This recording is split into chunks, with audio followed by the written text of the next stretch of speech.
Inspiring interviews with today's top landlords. This is the Rental Income Podcast. And now, Dan Lane. There's several auction websites out there where they list mainly foreclosures. You can scroll through properties, take a look at them. If something looks good, you can make an offer right there. And Jake, you actually bought a property this way, right? Yeah, Dan, it was listed with auction.com. It was an online auction that occurred. It wasn't at the courthouse steps or anything like that. So we purchased it for $76,500, and it's a 3-bedroom, 2-bath. And we bought that in May of 2020. And it was an occupied home. So we had to go through the process of working through an eviction, but it ended up working out well for us as an investor. But we also were able to make it a pretty decent experience for the occupant as well, and was able to get him a new apartment to move into and made it as smooth as possible. And overall, the property's been doing well for you?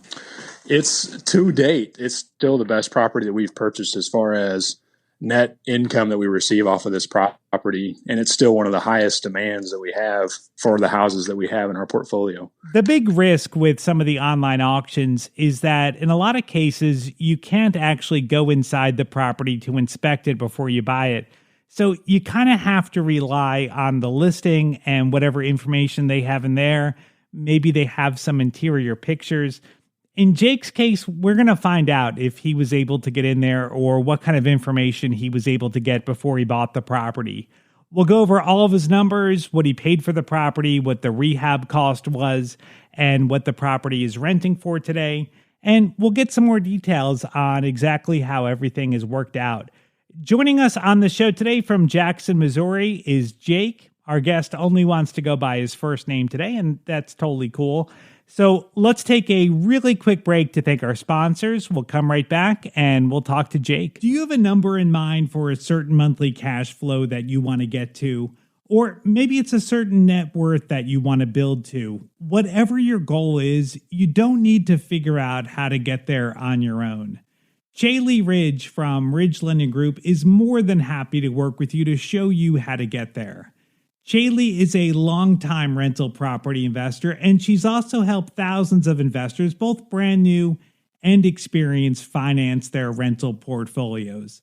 Here's how it works. Shaylee will work with you to help you figure out a realistic goal, and she'll put together a customized plan for you. As things change with either the market or with your personal financial situation, Shaylee will adjust the plan and she'll guide you to wherever it is that you want to go.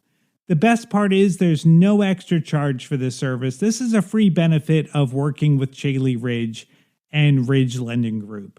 If you want to find out more or you're ready to get started today, reach out to Shaylee at ridgelendinggroup.com. That's RIDGE lendinggroup.com. NMLS 42056. Rental Income Podcast. Jake, so I'm interested to hear more about buying the property on auction.com. So how did you first find out about the property? So my wife and I knew we wanted to get into real estate investing. She's been a realtor for about 8 years. And so we had talked about buying our own rentals and getting into this. And we started looking online and on the MLS, and we came across some listings that auction.com had. And this listing happened to really pique our interest. It was an online auction, so we really weren't sure how that process worked. So I had to do a lot of research on my end to kind of figure that out. But it ended up being an awesome experience. I mean, there was a lot to learn. At the end of the deal, we purchased that for $76,500.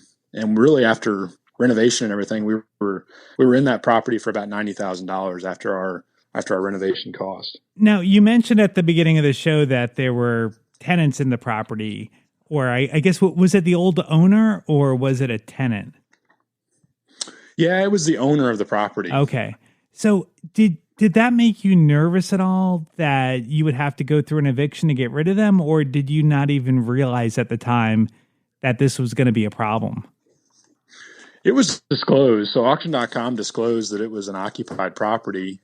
We didn't really have experience with that, but I kind of looked at it, checked all of the boxes that we could as far as running the deal to make sure it was still going to be a good deal that would comp out well and be able to net income for us.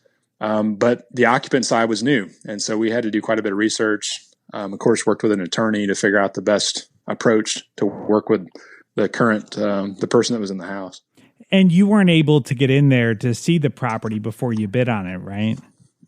No, that's one of the most unique things about a foreclosed property, Dan, is that oftentimes, and we have experience with others since then, but oftentimes you don't get to see the property. So there's some risk that goes into that. And of course, that's one of the reasons why that oftentimes you're getting a foreclosed property at a discount. Yeah. So like, how did you even know what to budget? I mean, it just seems like, okay, like the price is one thing. And you mentioned that there were some fees on there. So it's like you kind of know going into it what the property is going to cost you to buy it. But it's kind of a big question mark on what your all-in price is going to be. So like, how did you even begin to budget on that?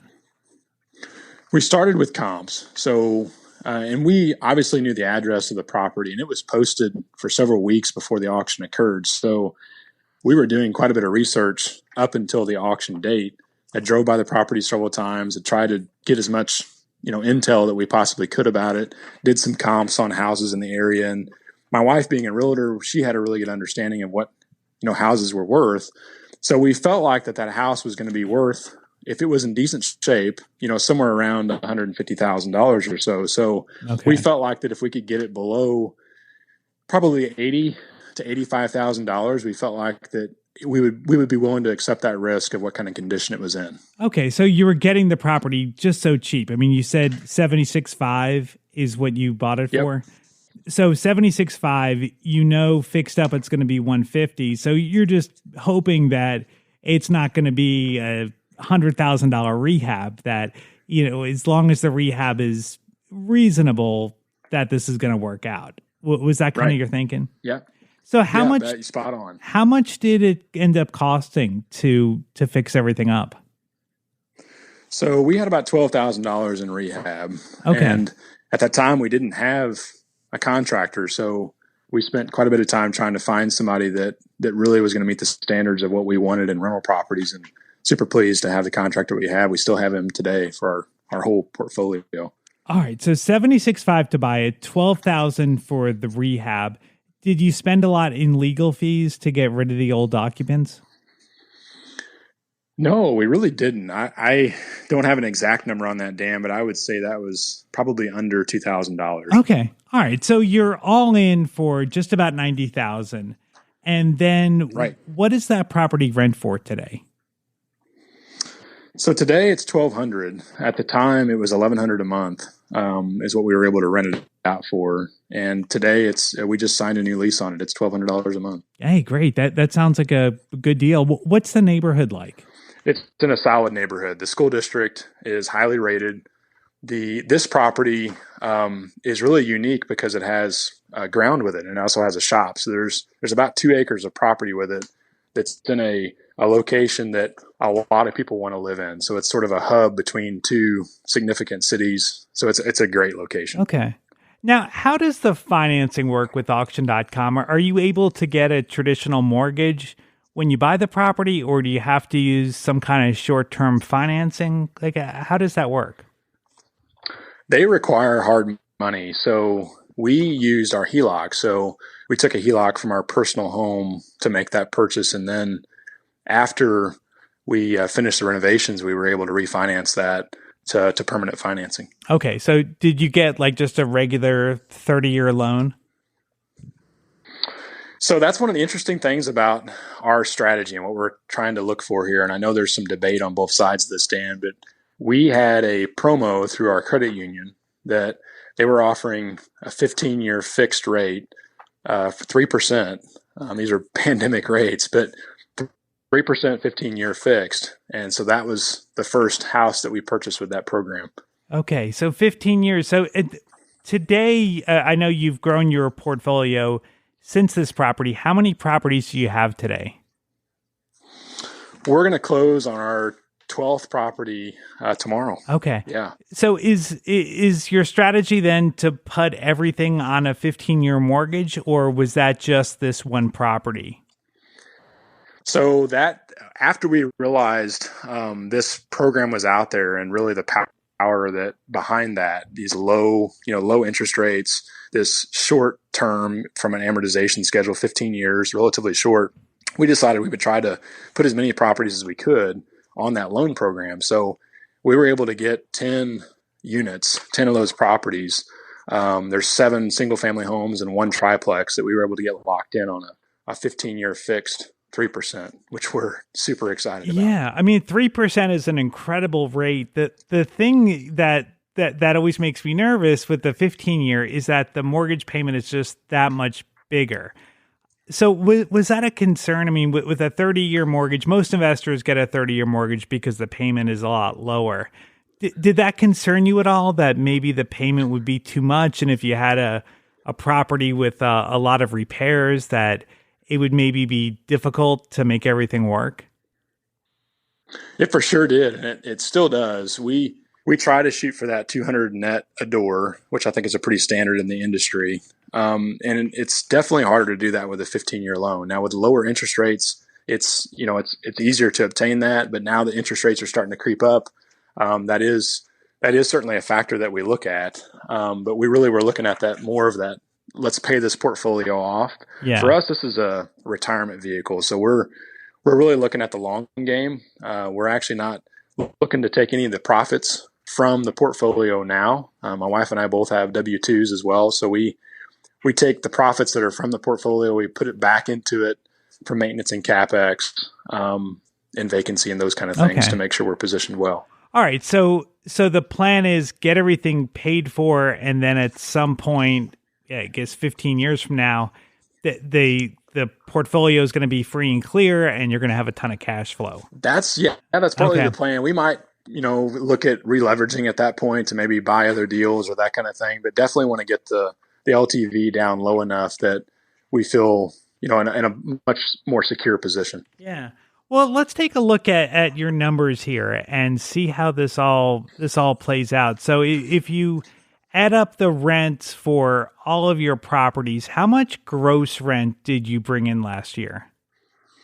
So I'll share with you those first 10 units. I mentioned to you about 12, but the numbers I've got for you, Dan, are on these first 10 units that we finance. So gross rents are right at $107,000. Okay, $107,000, and then how much were your mortgage payments? So that was right at about $65,000 total. Okay. So what's kind of cool about the 15-year is that out of that $65,000, you're probably paying a ton of principal, because when you pay a mortgage, like so much of that money is going to interest, but on a 15-year, it's the amount going to interest is so much smaller, and especially with your rate being 3%. Do you know how much of that $65,000 in mortgage is going to pay down your principal? It's incredible. So it's over 60%. It's about $43,000 goes to principal. Wow. I mean, that's really incredible when you think about it. I mean, that's just basically a savings account. I mean, it's money you're making. I mean, you're not seeing it today, but it's paying down your debt that much faster. So that's pretty cool. We're super excited about it. So it's really like $22,000 was really your interest expense. Right. All right. So 107 comes in. You've got 65,000 for your mortgages, and then what do you do with the money that's left over after you pay the mortgages? So right now, the plan is for the next probably 3 years or so is to reinvest that. So we're using that for rehab costs on, new acquisitions that we purchase, or making sure we're positioned for, emergencies that come up, vacancies. We haven't had a ton of vacancy, but we know that at some point that'll come. So we want to be prepared for those kind of things. Okay. All right. So you don't take any cash out of it right now. You're just in growth mode right now. Correct. Yeah. Awesome. As of now, it's just growth mode. Awesome. Do you have a certain goal that you're trying to get to on like a certain number of properties or a certain number of cash flow you want to get to? We're shooting for what we're calling as a family 20 by 40. And this is a fun conversation with my wife and my kids. So the idea is we would like to get 20 units by the time I'm 40 years old. Okay, awesome. And how old are you now? 37. 30. So Okay. Dan, we calculated it to reach this goal, and we want to be intentional about it, but to reach this goal, we're going to have to purchase a house every 4 months for the remaining time period here to Wow, reach it. that's pretty aggressive. I mean, it can be done. It can definitely be done, but yeah, you got a lot of work ahead of you. And so you think going forward, you're going to put everything on 15-year mortgages? That's the plan? I think so. That's still, we're going to have to continue to analyze that. You know, the rates have obviously went up some on a 15-year fixed. It's going to be higher than what it was before during the pandemic within the last few months. So we've got to analyze that. We might switch to the other half of the portfolio. We might look at a longer term, Yeah. maybe 20 or 30 years. Yeah. I mean, it's kind of a moving target. I mean, you got to look at the numbers and see what makes sense. So I know with the first property we talked about, you did a rehab. Has that been your strategy with all the other properties you bought? Are you looking for properties that you can fix up? So, yeah, I would say so. I mean, probably I was looking at kind of our portfolio here. At least a couple of them were already occupied with tenants that we wanted to keep as tenants. So those were homes that there wasn't really a ton of rehab other than maybe focusing on some safety type things that needed to be done. But those were properties that were already in pretty good shape. So probably half of our portfolio needed some significant rehab, and the other half was not so much. You know, well, one thing, we're in such an interesting time right now with inflation and with the cost of materials going up and kind of the labor shortage that we're in. Has that affected your ability to do rehabs? Like, have you gone over budget on things, or have you had a hard time finding contractors? We were really fortunate to find a general contractor early on that had some unique circumstances, and he was looking to take on a portfolio like this, and we partnered with him. And so he's our primary go-to. He takes care of our entire portfolio. He's on board with the 20 by 40, and he does just a fantastic job. And honestly, without him, we would have a tough time doing this. So, Yeah. I know that's hard, but I would encourage anybody to try to find a contractor that they could partner with. We have struggled some, Dan, with that. I mean, I know costs have gone up, but it's been really, really nice to have somebody that's our go-to. Now, so when you buy a property, are you doing a full rehab? Like, are you rehabbing everything on day one, or do you kind of spread it out a little bit? So we typically look at this in phases, or what we call tiers. And the first one that we've found that we focus on primarily is really, it would be summed up as safety. And these are items like code compliance. So it's not uncommon for us to buy a house, and it might be occupied, it may not be, that there's a number of code issues. So fire alarms. If it's an older home, it might have knob and tube wiring. There might be some foundation repair that needs to take place. We need to pressure check gas lines and scope the sewer systems and things like that. So we normally budget between $5 and $8 a square foot just to come in and do that sort of tier one safety rehab. So if we purchase an occupied home, that's our first step. Like the one we're closing on tomorrow, we're already in process with the tenant. It's an occupied house that we've already communicated with them. We signed the lease package tonight, and we're already ready to start. It's been inspected by my contractor, and we'll start those tier one things. The roof is in really bad shape on that house. It's leaking into one of the bedrooms, and so we've already put a tarp on the house, and we don't even own it yet. Wow. We close on it tomorrow. So, but those are the things that we really, we're trying to provide a service, Dan. I mean, I want to make sure that we provide a quality, safe home that I would feel comfortable putting my family in. Sure. Okay, so you got that safety stuff that you've got to do right away. You're doing that right off the bat. And then what are the other categories of rehab? Yeah, so then it goes all the way up to sort of the fourth tier, but tier two would be primarily surfaces that we would look at. So probably doing painting, electrical fixtures, maybe new countertops that we might put in. And then Tier 3 would include those top 2 tiers, but also we're going to start looking at big ticket items. So possibly a roof or an HVAC system, or maybe new cabinets, like a kitchen remodel or something like that. And then Tier 4 would be a significant rehab, where we're doing all of the things we just mentioned, but also maybe there's 2 or 3, 4, possibly 4 big ticket items that, it's going to be pretty pricey. We're looking at probably over $50 a square foot at that point. Okay. So, and that stuff that you're hoping to do somewhere down the road, like replacing the HVAC, isn't something that you're looking to do right away. That's something that you would maybe look to do at some point down the line. Correct. Yeah. Our goal, especially if it's occupied, our goal is to get it in a safe condition and then get it on a rotation or a schedule. So it might be this home tomorrow that we're closing on, for example.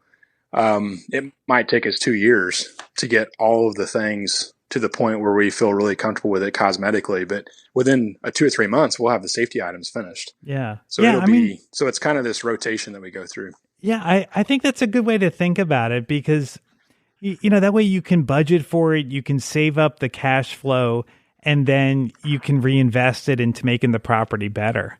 It's worked well for us, kind of having a system. And the further we've went here, Dan, we've tried to systematize this more, because we realize now the bigger the portfolio gets, the more systems and processes that we need to make it efficient.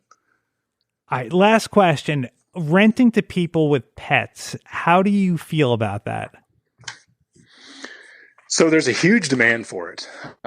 We actually had one property in our portfolio that we really fixed up nice, super nice. And in fact, had put carpet in, and we had considered renting it to tenants that did not have pets. And we had a very difficult time finding the kind of quality tenant that we look for our standards.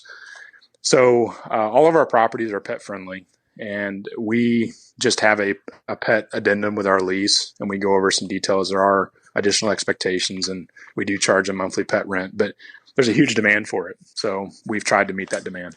Dan, thanks so much for having me on the show. I mean, the reality of it is when we started investing, I started looking for podcasts. Yours popped up first. I started listening to it long before we bought our first property. And I just want to say thanks for how much you provide to the real estate investing community. It's been amazing. Every week I listen to your podcast. So keep it on. Keep going, man. It's awesome. Thanks, Jake. I appreciate the kind words, and I have no plans on stopping the show. So we'll keep it going for you. If Jake inspired you and you're ready to buy your first property, or you want to add to your portfolio, the lender that I recommend is our sponsor today. It's Chaley Ridge from Ridge Lending Group. Chaley is a nationwide lender, and her specialty is helping investors finance rental properties. She has a ton of different loan programs, and she can find something customized to you for your situation. If you want to find out more, or you want to set up a time to talk to Chaley personally, just reach out to her at ridgelendinggroup.com. That's RIDGE lendinggroup.com. NMLS 42056. Thank you so much for checking out the podcast today. Make sure you hit that follow button, and you'll be notified every single Tuesday when I put out a new episode. My name is Dan Lane, and this has been the Rental Income Podcast.